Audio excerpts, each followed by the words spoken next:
دیا جانے لگا، ہر طریقے سے ان پر کوئی ایسا ظلم نہ باقی بچا کہ جو ان پر نہ کیا گیا ہو۔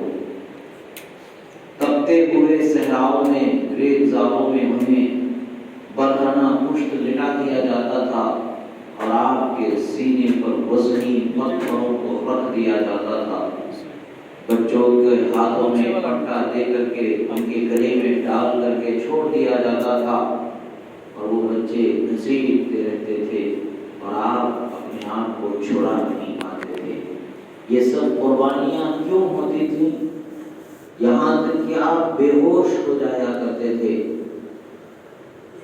انہوں نے صرف اور صرف لا الہ الا اللہ محمد رسول اللہ کہا، مگر قربان جائیں ان کے حوصلہ و ہمت پر کہ نہ ظلم انہیں اس کلمے کے پڑھنے سے روک سکا، نہ بربریت انہیں اس سے روک سکی، نہ لوگوں کے تام و تشنا انہیں اس چیز سے باز رکھ سکے، بلکہ وہ تو اللہ کی اور اس کے رسول کی محبت میں خود کو اس قدر غرق کر چکے تھے کہ دنیا کا ہر ستم ان کی نگاہوں کے سامنے ہیج ہوئی نظر آتا۔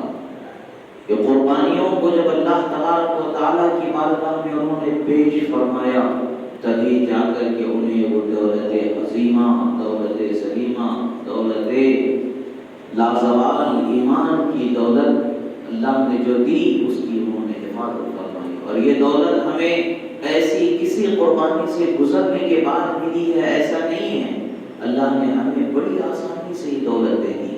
ماں باپ مسلمان اللہ نے ہمیں دے دیا، دین کی پہچان رکھنے والے اللہ نے دے دیا۔ ہمیں بچپن سے ہمارے ماں باپ نے مسجد کا راستہ دکھا دیا، اذانوں کی آواز نے ہمارے کانوں کو آشنا کر دیا کہ اللہ اکبر کی تکبیر نے ہمیں بتا دیا کہ رب ذوالجلال کی ذات یکتا ہے۔ اشہد ان محمد رسول اللہ کی اشہد ان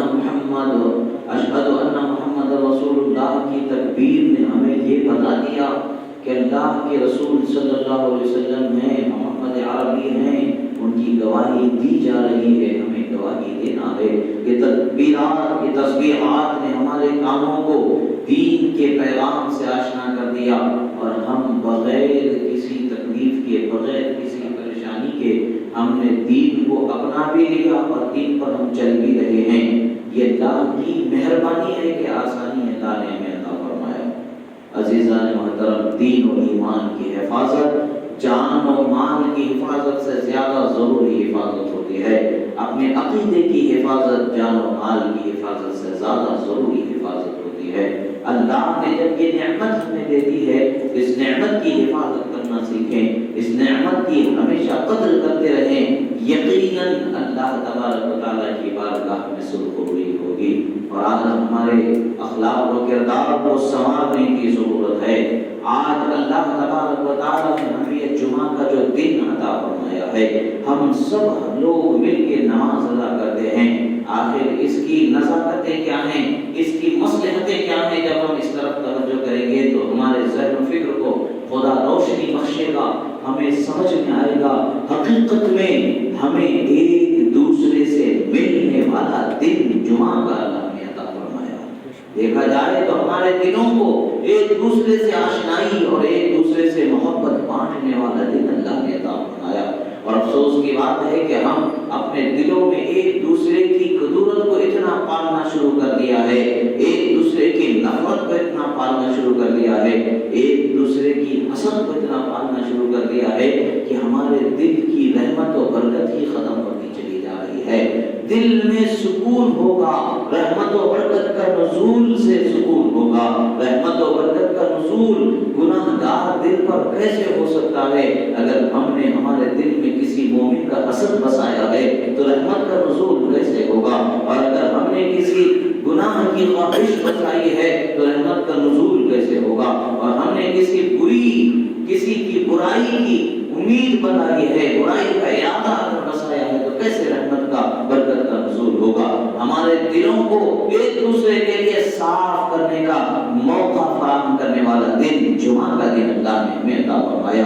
ہم مسجد آتے ہیں، ہمارے دل ایک دوسرے سے آشنا ہوتے ہیں، ایک دوسرے کے قرب سے ہم میسر اللہ کا تعالیٰ ایک دوسرے کا ساتھ میسر فرما دیتا ہے۔ اب یاد رکھیں جب بندہ وضو کرتا ہے اس کے گناہ جھڑتے چلے جاتے ہیں، وہ مسجد آتا ہے اس کے گناہ جھڑتے چلے جاتے ہیں، نماز پڑھتا ہے گناہوں کو معاف کر دیا جاتا ہے، جب وہ نماز سے فارغ ہو کر کے اپنے گھر لوٹ رہا ہوتا ہے اس حال میں لوٹتا ہے کہ اس کے سارے گناہوں کو بخش دیا جاتا ہے۔ کیا ہمیں اللہ نے یہ نعمت نہیں بخشی کہ ہمارے دلوں کو صاف و فرماتا رہتا ہے؟ مگر افسوس کی بات ہے کہ ہم ہر لمحہ اپنے دلوں کی صفائی کا خیال نہیں کر پاتے ہیں، ہم ہر لمحہ اپنے دلوں میں برائی کو بسانے ہی کا ہمارا خیال ہوتا ہے، ہم یہی سوچتے ہیں، یہی چاہتے ہیں کہ ہمارے دلوں کے اندر جو بسا ہوا ہے، جو ایک دوسرے کی نفرت، ایک دوسرے کے لیے حقارت، ایک دوسرے کے لیے حسد اور ایک دوسرے کے لیے بدخواہی جیسے امراض جو ہم نے ہمارے دل میں بسائے ہیں، ان امراض کو ہم درست اور اپنی جگہ پر صحیح تصور کرتے ہیں، کیونکہ شیطان ہمیں صحیح سمجھنے نہیں دیتا ہے، صحیح سوچنے نہیں دیتا ہے، صحیح خیال کرنے نہیں دیتا ہے۔ یاد رکھیں کہ ہمارے دل میں آنے والا ہر خیال صحیح ہو جائے یہ ضروری نہیں ہے، ہر وہ خیال جو ہمارے دل میں پیدا ہو جائے اپنے کسی مومن بھائی کے حق میں پیدا ہو جائے وہ صحیح ہے یہ ضروری نہیں ہے۔ اللہ کا فرمان ہے گمان کرنے سے بچو، کسی کے حق میں تم گمان کرو گے، بدگمانی کرو گے، بہت ساری بدگمانیاں گناہ ہو جاتی ہیں اور تمہیں گناہ کے دامن سے، گناہ سے آشنا کر دیتی ہیں، اور گناہوں سے بچنے کا راستہ، ان گناہوں سے دور ہونے کا، صفائے قلبی کا راستہ اپنانے کے لیے اور اس کا ایک موقع فراہم کرنے کا ایک مصلحت بھرا انداز ہے جمعہ کے نظام کو قائم کیا گیا ہے۔ نماز پڑھنے کے لیے بندے آتے ہیں، اپنے گھروں سے نکلتے ہیں، نماز کی تیاری میں نکلتے ہیں، صاف ستھرا عمدہ لباس پہن کے مسجد کی طرف بڑھتے ہیں، سامنے اپنے ایمانی بھائی ملتے ہیں، دعا سلام ہوتی چلی جاتی ہے، تو یہ دل کی کدورتیں، نفرتیں چھٹتی چلی جاتی ہیں، جب سب ایک ہو کر کے رب ذوالجلال کی بارگاہ میں آ جاتے ہیں، جب امام ہو یا عالم ہو آپ کو واعظ و نصیحت کرتے ہیں، اللہ اور اس کے رسول کے دین کا پیغام پہنچاتے ہیں، ان کلمات کو سنتے ہیں اور اپنے دل پر اس کا اثر جماتے ہیں، تو اللہ کی رحمتیں اور برکتیں نازل ہونا شروع ہو جاتی ہیں، اور یہ مسجد تو رحمتوں اور برکتوں کا ہی ٹھکانہ ہے، یہاں پر رحمتیں برکتیں ہی تو نازل ہوتی ہیں۔ بندہ جب مسجد میں پہنچتا ہے اللہ کی رحمت کو پکارتا ہوا، اللہم افتح لی ابواب رحمتک کا طلبگار بن کر کے وہ مسجد میں داخل ہوتا ہے، اے پروردگار میرے لیے تیری رحمت کے دروازوں کو کشادہ فرما دے، تو رب تعالیٰ ہمارے ذہن و فکر کے دروازوں کو بھی کشادہ فرما دیتا ہے، ہمارے دل قلب کے بھی دروازوں کو کشادہ فرما دیتا ہے۔ آپ غور کر کے دیکھیں اپنے دل پر، اپنے آپ پر غور کر کے دیکھیں، جمعہ کی نماز سے پہلے جس کسی بندے کا خیال آیا ہوگا ہو سکتا ہے کہ شیطانی وسوسے کے تحت اس کے متعلق آپ کے دل میں غصہ اور نفرت اور ناپسندیدگی آئی ہو، مگر جب آپ نماز سے فارغ ہو کر کے جا رہے ہوتے ہیں اس کا خیال یا ذکر کبھی آتا ہے تو آپ غور کر کے دیکھیں آپ کے دل میں نفرت نہیں آئے گی، آپ کے دل میں غصہ اس کے متعلق سے نہیں آئے گا۔ بات کیا ہے، وجہ کیا ہے کہ اللہ تعالیٰ ہمارے دلوں کو صاف فرما دیتا ہے، اللہ تعالیٰ ہمارے دلوں کو کشادہ فرما دیتا ہے، مگر پھر بھی ہم اپنے عمل سے باز نہیں آتے ہیں، اپنے کردار سے ہم باز نہیں آتے ہیں کہ اپنی من مانی جسے انانیت فرعونیت سے تعبیر کیا جاتا ہے، جو ابلیسیت ہے، جو سب سے پہلی نافرمانی رب ذوالجلال کی ہوئی وہ میں کہنے والی صفت یہ ہوئی، وہ ابلیس نے یہی کہا تھا مجھے تو نے آگ سے پیدا فرمایا، انہیں تو نے مٹی سے پیدا فرمایا، آگ شان والی ہے مٹی کے آگے، میں شان والا ہوں ان کے آگے، حالانکہ مجھے یہ نام ملنا چاہیے تھا، انہیں یہ نام کیسے مل رہا ہے؟ خدا کے انتخاب پر تعرض کرنا، خدا کی مرضی پر اعتراض کرنا اور خود کو دوسروں سے زیادہ لائق سمجھنا، یہ شیطانی سب سے پہلی نافرمانی ہے جس کی وجہ سے وہ اللہ کی رحمت سے دور کر دیا گیا۔ اور آج ہمارا یہی حال ہے، ہم دوسروں سے زیادہ خود کو لائق سمجھتے ہیں، دوسروں سے زیادہ ہم اللہ کی رحمت کا خود کو حقدار سمجھتے ہیں، اور دوسروں پر اگر کوئی انعام اگر ہو جاتا ہے حسد ہمارے دل میں پیدا ہونے لگتا ہے، کوئی راہ تجارت میں آگے بڑھ رہا ہے تو ہمارے دلوں میں حسد پیدا ہو جاتا ہے، کوئی اللہ نے اسے اچھے اخلاق سے نوازا ہے تو بھی ہمارے دلوں میں حسد پیدا ہو جاتا ہے، کسی کی اچھائی ہمیں دیکھی نہیں جاتی ہے، ہمارے ذہن و فکر میں ان کا اچھا ہونا باقی نہیں بچتا، بلکہ ہم ان کے عیب ڈھونڈنے لگتے ہیں،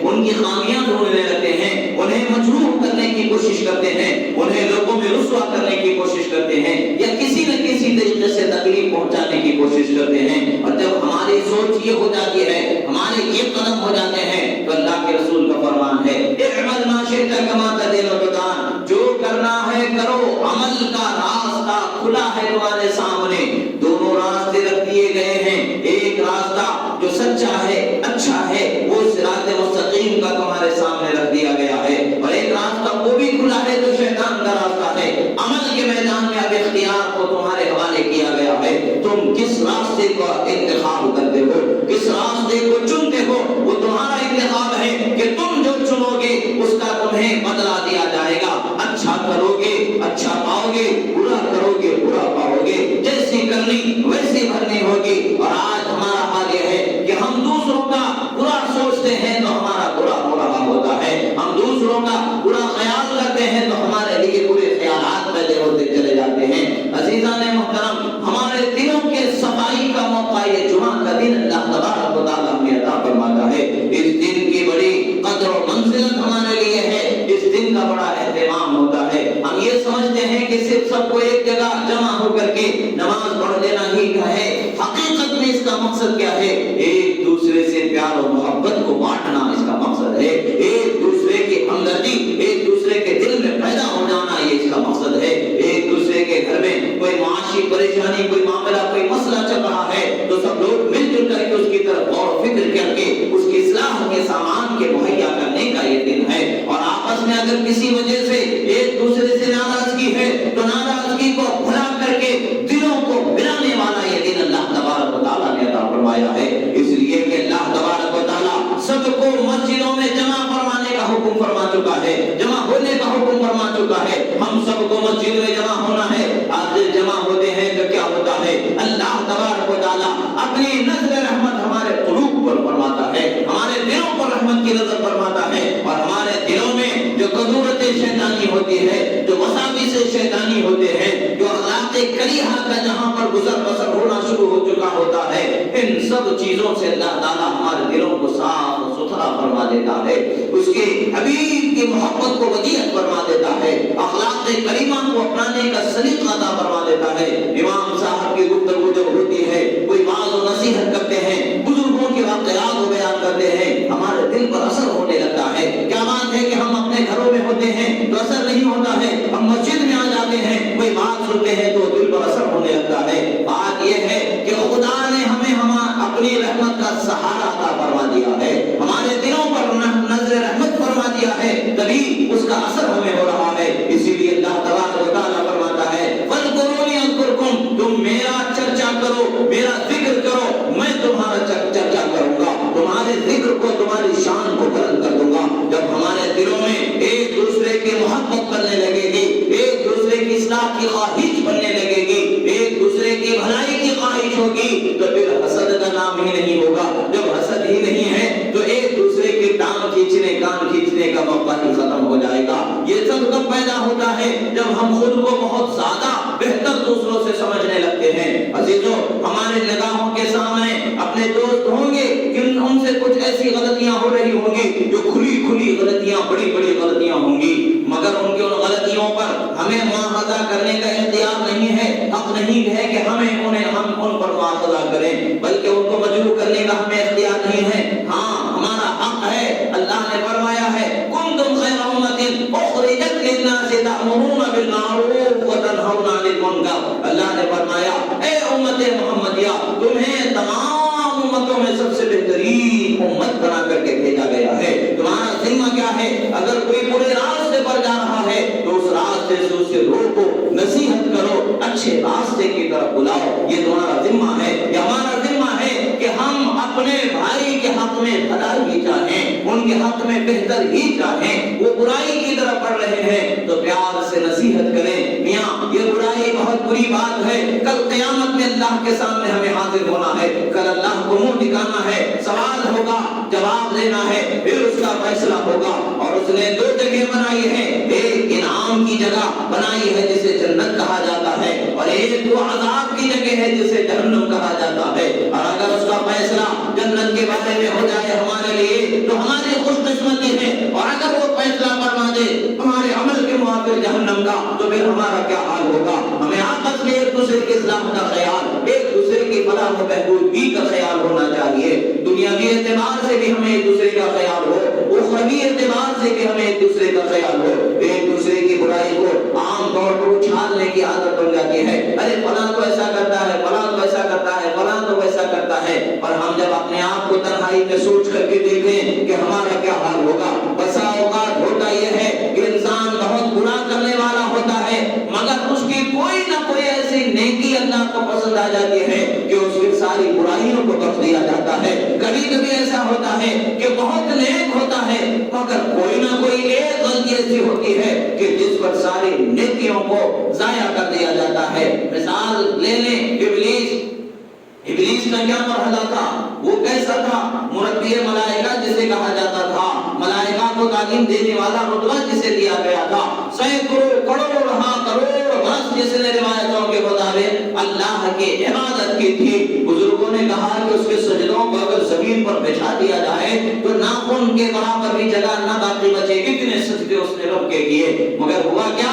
اس نے اپنے آپ کو دوسروں سے بہتر سمجھنا شروع کر دیا، انتخاب رب ذوالجلال پر تعرض کرنا شروع کر دیا، اور اللہ کے محبوب ہستی کی بےدبی اس نے کر دی. تو ساری عبادتیں، ساری ریاضتیں، سارے سجدے، سارے نیکیاں اس کے کوئی کام نہیں آئی. اللہ نے فرمایا اخرج فإنک رجیم، فرمایا نکل جا، تو مردود ہے، بگڑا ہوا ہے، لعنتی ہے، قیامت تک کی تجھ پر لعنت برسنے والی ہے. یہ صفت اگر ہم پیدا کر لیں، اگر اللہ نے کسی کو دولت دی ہے تو یہ اس کی مرضی ہے، یہ اس کا انتخاب ہے. جسے چاہتا ہے جس طرح سے نوازنا وہ نوازتا ہے. دولت دی ہے تو کیا اس میں اچھے کی بات ہے؟ اللہ نے ہمیں بھی تو ایسی دولت دی ہے، ایمان کی دولت، جو ساری دنیا کی دولت اس کا مقابلہ نہیں کر سکتی ہے. تو ہم اپنے آپ کو تہی دامن کیوں سمجھے؟ عیش و عشرت کے سامان مل جانا، زندگی گزرنے کی آسانیاں مل جانا، یہ کامیابی اور کمال نہیں ہے. جس کو مل جائے یہ اس کے لیے اور آزمائشیں، سوال و جواب کا ذمہ پر جانا ہے. دولت ہے تو ہر دولت والا حضرت صدیق جیسا نہیں ہوتا ہے، ہر دولت والا حضرت فاروق جیسا نہیں ہوتا ہے، ہر دولت والا حضرت عثمان غنی ذو النورین جیسا نہیں ہوتا ہے، ہر ہمت و شجاعت والا حضرت مولا علی فاتح خیبر جیسا نہیں ہوتا ہے. ان کے پاس جو ہوتا ہے وہ تقسیم کرنے کے ارادے سے وہ جمع کرتے ہیں، اللہ کی راہ میں لٹانے کے ارادے سے وہ جمع کرتے ہیں. اس لیے انہیں کوئی پریشانی نہیں ہے، تو خدا کی راہ میں لٹانے والے ہوتے ہیں. حساب و کتاب بھی بڑا آسان ہو جائے گا. تم نے کیا کمایا، کیا گمایا، کیا کیا، وہ سب کا حساب دینا ہوگا. اگر لاکھ روپے آپ کو مل گئے ہیں تو لاکھ روپے کا حساب اللہ کو ایک ایک روپے کا دینا ہوگا. وہ حساب کٹھن ہوگا. 10 روپے سے 100 روپے سے جس کی زندگی گزر جاتی ہے اس کا حساب تو بڑا آسان ہوگا. اللہ نے دولت یہاں ہمیں نہیں دی ہے تو آخرت میں ہمارے لیے بہتر انعام کا فیصلہ فرمایا ہوگا. اور دولت مل جانا بھی آزمائش ہے، دولت نہ ملنا بھی آزمائش ہے. ہمیں ہر آزمائش میں اللہ کی مرضی پر راضی رکھنا ہے، یہ ہماری کامیابی کی علامت ہے. اور اگر آج ہم اللہ کی مرضی پر راضی ہونا چھوڑ دیں اور خدا کے ملے ہوئے پر جو کچھ مل جائے اس پر صابر و شاکر نہ رہیں تو پھر جو ہے وہ بھی ختم ہونے والا ہے، نہ بڑھنے والا ہے بلکہ گھٹنے ہی والا ہے. اللہ نے فرمایا شکر بجا لاؤ گے برکتوں سے مالا مال کر دیا جائے گا، ورنہ شکری کرو گے ایسی سخت گرفت ہوگی کہ جس کا اندازہ بھی نہیں کیا جا سکتا ہے. عزیزان محترم، آج ہمیں ضرورت ہے کہ اپنے اندر اپنے دلوں کی صفائی کو پیدا کریں، اللہ اور اس کے رسول کی محبت کو اس قدر بڑھائیں کہ ہمیں دنیا کے اعتبار سے اگر کوئی برا بول بھی رہا ہے تو اس کی برائی، اس کا برا بولنا ہم پر اثر انداز نہ ہو، بلکہ اس کی جو صفت ایمانی ہے، اس کا ایمان والا ہونا، اس کا اپنا ہم عقیدہ ہونا، یہ ہم پر غالب ہونا چاہیے. عمل سے درگزر کرنا اور اس کے ایمانی کردار کو، ایمانی مقام کو ملحوظ نظر رکھنا یہ عام بلکہ ہر مسلمان کی شان ہوتی ہے. اسی شان کو اجاگر کرنے کے لیے ایک ہی سب میں کھڑے ہو گئے محمود آیات. نہ کوئی بندہ رہا، نہ کوئی بندہ نواز کا مرحلہ ہے. ہمارا دشمن بھی ہمارے بازو آ کر کے کھڑے ہو سکتا ہے، ہمارا دوست بھی ہمارے بازو آ کر کے کھڑے ہو سکتا ہے. ہماری نماز میں ہم دونوں ایک ہیں، برابر ہیں، اور رب ذوالجلال کی بارگاہ میں دونوں ایک برابر منتے ٹھہرے ہوئے ہیں، دامن کو پسارے ہوئے ہیں. یہ اس کا کرم ہے کہ کس کو کیا دینا ہے. اگر آج ہم اس فلسفے کو سمجھ جائیں اور اس حقیقت کو سمجھ جائیں تو ہمیں کسی سے کوئی دشمنی باقی نہ بچے. اتنا یاد رکھے کسی کے کچھ چاہنے سے ہماری زندگی میں کچھ بدلاؤ نہیں آ سکتا ہے.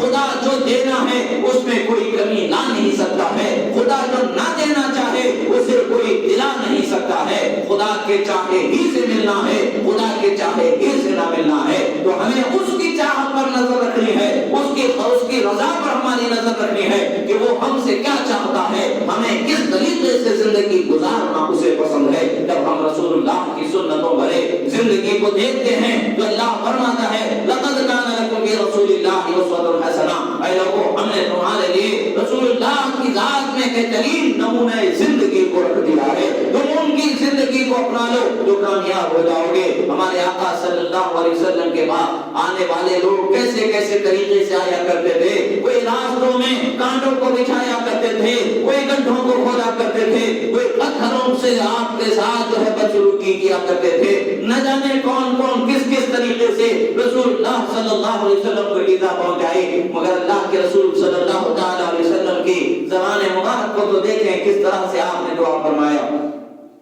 جب طائف کے مقام سے جب آپ واپس ہوئے, آپ کی زبان مبارک سے دعائیہ کلمات جو نکلتے ہیں وہ کیا نکلتے ہیں؟ اے پروردگار یہ میرے قوم میرے مقام سے ناآشنا ہے, ان کے اس عمل کی وجہ سے ان کو ہلاک و برباد نہ کر دینا. حضرت رسول اللہ صلی اللہ تعالی علیہ وسلم کی زبانی اگر نکل جاتا ہے کہ خدا انہیں ہلاک و برباد کر دے تو پھر طوفان نوح کی بھی مثال چھوٹی ہو جاتی, اس سے بھی بھیانک نظام ہو سکتا تھا. مگر اللہ نے اپنے حبیب کو رحمت للعالمین بنا کر کے بھیجا ہے. کس قدر وہ درگزر کرنے والے ہیں. تو آج ہمارا حال کیسا ہے؟ اپنا دینی بھائی ہوتا ہے, اپنا خونی بھائی ہوتا ہے, رشتہ دار ہوتا ہے, کچھ زبان سے اس کی کچھ بڑی بات نکل جاتی ہے تو ہم اسے دل پر لے لیتے ہیں, بھولتے نہیں ہیں. اس کا بدلہ لینے کے لیے ہم کوشاں رہتے ہی ہیں. یاد رکھیں اللہ کے رسول صلی اللہ تعالی علیہ وسلم نے ارشاد فرمایا ہے اگر تم میں سے اپنے کسی بھائی کو معاف کر دینے پر یہ سمجھتا ہے کہ اس کا کچھ کم ہو جاتا ہے, اس کے مال میں اس کی عزت میں کچھ کمی آ جاتی ہے, اگر وہ اپنی عزت میں کمی ہونا سمجھتا ہے, احادیث مبارکہ کا مفہوم ہے. سرکار بیان فرماتے ہیں قیامت میں مجھ سے لے لینا جتنی کم ہو گئی اس سے زیادہ تو میں عطا کر دوں گا. معافی کے کرنے سے اگر کسی کو معاف کرنے پر ہم یہ سمجھتے ہیں کہ ہماری عزت کم ہو جاتی ہے, ارے ایسی کم ہونا ہو تو ہزاروں مرتبہ ہو جائے, کیونکہ بڑھانے والے نبی ہمارے مددگار وہاں پر ہیں. اللہ کے رسول صلی اللہ علیہ وسلم کی شان کیسی ہے, کون دیتا ہے دینے کو منہ چاہیے, دینے والا ہے سچا ہمارا نبی.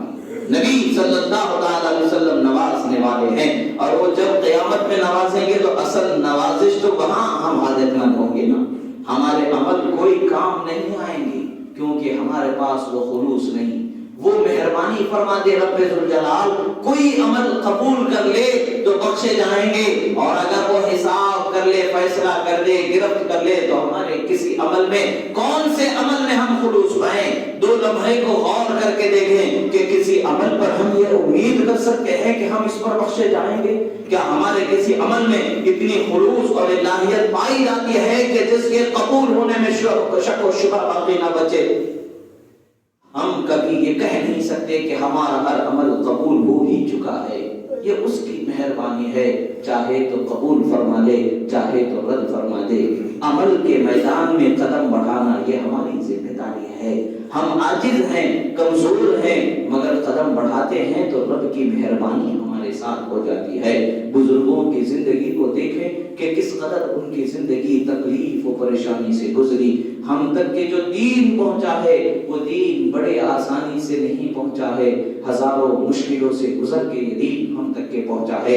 حضرت بلال کی مشقتوں کا یہ حال ہے کہ اسلام کے کلمہ پڑھنے والے ہر کلمہ گو پر ان کا احسان ہے کہ انہوں نے اپنے بدن پر جو مشقت گوارا کی, جو تکلیف اپنے جسم پر انہوں نے جھیلی, اسی کلمے کی حفاظت پر انہوں نے جھیلی. ان کا عزم, ان کا ارادہ, ان کی مضبوطی بعد والوں کے لیے مثال بن جاتی ہے. ہر مثال ہمارے لیے عظیم ترین مثال ہے. حضرت بلال ہو یا حضرت عمار ابن یاسر ہو یا اور بھی دیگر ہوں, یا حضرت سید الشہداء حضرت سیدنا حمزہ رضی اللہ تعالیٰ عنہ ہو اور دیگر صحابہ کرام ہو, ہر صحابہ صحابی کی ایک انوکھی قربانی ہے، ہر صحابی کا ایک انوکھا نرالا انداز ہے. انہوں نے اسی کلمے کی حفاظت کے لیے، اسی دین کی حفاظت کے لیے، اسی قانون مصطفیٰ کی حفاظت کے لیے، اسی نمونہ زندگی جو مصطفیٰ پیرے کی ہے، اخلاق کریمہ کی حفاظت کے لیے انہوں نے اپنے جان و مال کو قربان کر دیا،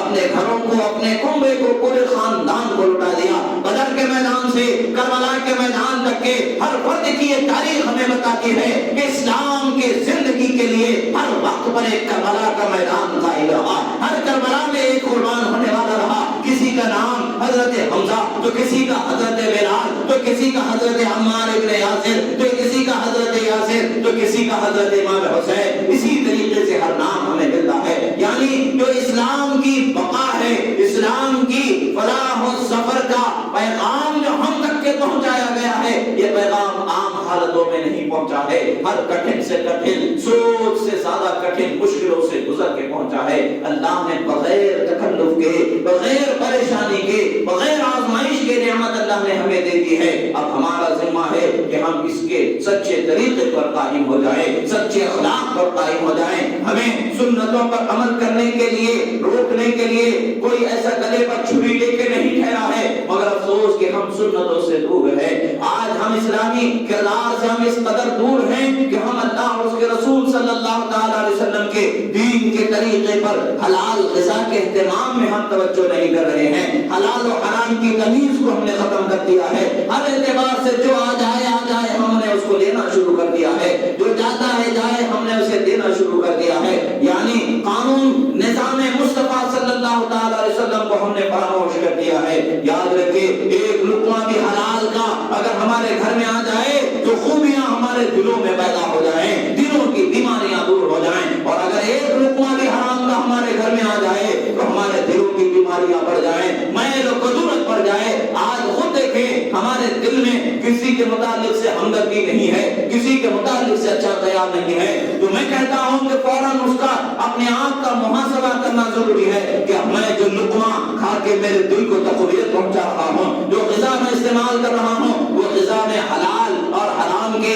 تمیز باقی ہے کہ نہیں ہے، کہیں حرام کی آمیزش تو نہیں ہو رہی ہے. اگر آپ اس پر غور کر لیں گے اور حرام سے اپنی غذا کو پاک کر لیں گے، حلال غذا اگر اپنے آپ کو اور اپنے اولاد کو پہنچانے والے ہو جائیں گے، تو آپ کا دل بھی ایسا صاف و شفاف نگینا ہوگا گویا کہ مدینے کا خیال پیدا ہو جائے گا. ہر ایک مسلمان کے لیے بھلائی کا ارادہ ہوگا، اور آپ جتنا بھلا چاہیں گے آپ کے ساتھ اتنا ہی بھلا ہونے والا ہے. اس میں کوئی نقصان نہیں ہے. آپ اپنے بھائی کے ساتھ اچھا سلوک کریں، اللہ آپ کے ساتھ بہتر اسباب پیدا فرما دے گا. آپ کسی سے خدا کی رضا کے لیے چاہت اور محبت کو روا رکھیں، اللہ تعالیٰ آپ کو بھی اسی طریقے سے چاہنے والے افراد کو پیدا فرما دے گا.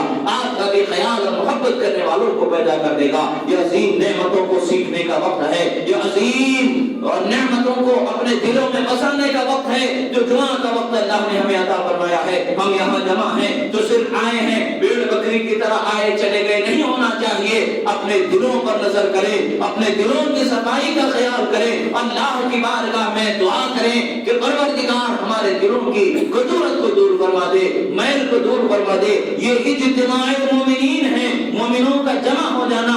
آخر اس کا مقصد کیا ہے؟ مومنوں کی شان و عظمت کا اظہار ہونا، مومنوں کی پیار و محبت کا اظہار ہونا، مومنوں کا اللہ اور اس کے رسول کی بارگاہ میں عقیدت اور عبادت کے سلیقے کا اظہار ہونا، اور ایک دوسرے سے ہمدردی کا خیال ظاہر ہونا، ایک دوسرے کی خبر گیری، ایک دوسرے کی مزاج پرسی، ایک دوسرے کا خیال کرنا. یہ ہماری شان ہے، اسلامی پہچان ہے. اللہ کے رسول صلی اللہ علیہ وسلم نے فرمایا للجار حق، پڑوسی کا بھی حق ہے. مگر افسوس کی بات ہے کہ کتنے مہینے گزر جاتے ہیں کہ ہم نے اپنے پڑوسیوں کا خیال کرنا چھوڑ دیا.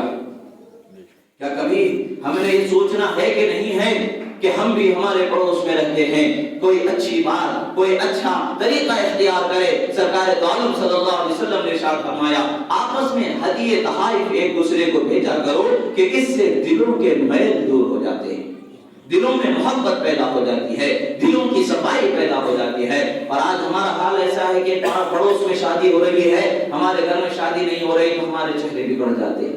پڑوس میں اگر کوئی کام ہو رہا ہے ہمارے گھر میں نہیں ہو رہا ہے تو چہرے بگڑ جاتے. پڑوس میں اگر کوئی بریانی بن رہی ہے, اچھا عمدہ کھانا بن رہا ہے تو ہمارے دلوں پر چہروں پر ناگواری جھلکنے لگتی ہے. عزیزو, کسی کی ترقی پر ناخوش ہونا یہ ایمان والوں کی شان نہیں ہے. ایمان والے تو وہ ہیں اگر کوئی ترقی کرتا ہے تو خدا کا شکر بجا لاتے ہیں. اللہ کا شکر ہے کہ اللہ نے میرے پڑوسی بھائی کو بلندی عطا فرمائی ہے. اللہ کا شکر ہے کہ میرے پڑوسی بھائی کو اللہ نے نعمت عطا فرمائی ہے. جب آپ شکر بجا لائیں گے اللہ فرماتا ہے تم شکر کرو میں تمہاری نعمتوں میں زیادہ عطا فرما دوں گا.